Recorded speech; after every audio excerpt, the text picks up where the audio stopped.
పెసర dosa simple టిప్‌తో super టేస్ట్‌గా రావాలంటే ఏం చేయాలన్నది నేను చెప్తాను. ఒకసారి మీరు కూడా ట్రై చేయండి. రుబ్బేటప్పుడే అంటే పెసలు, బియ్యం నానబెట్టుకోవాలండి 4 అవర్స్. రుబ్బేటప్పుడు పచ్చిమిరపకాయలు, కొంచెం కొత్తిమీర, అందులో అల్లం ముక్క ఏసి రుబ్బితే చాలా టేస్ట్ ఉంటదనమాట.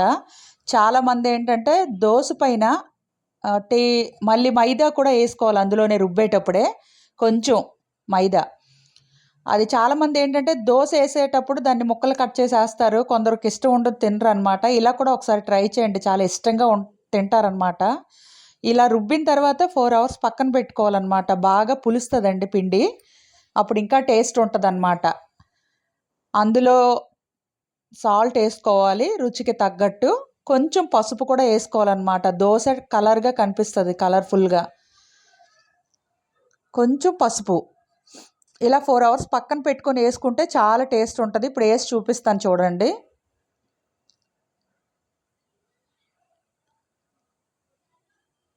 ఇలా ట్రై చేయండి ఫ్రెండ్స్. సూపర్ టేస్ట్ ఉంటదనమాట. చాలామందేంటంటే దోస ఏసేటప్పుడే దాని మీద పచ్చిమిరపకాయలు, ఉల్లిపాయలు, అల్లం ముక్కలు కట్ చేసి ఏస్తారు. చాలామంది పిల్లలు కూడా తినరనమాట. అందులోనే రుబ్బితే ఇంకా టేస్ట్ ఉంటదనమాట. కొంచెం ఆనియన్స్ ఏసుకొని దాని మీద కొంచెం జీలకర్ర ఎయ్యాలనమాట. ఇంకా టేస్ట్ వస్తదనమాట జీలకర్ర ఏస్తే. చూడండి ఎంత కలర్‌ఫుల్‌గా ఉంటదో పెసరట్టు. ఒకసారి మీరు కూడా ట్రై చేయండి ఫ్రెండ్స్.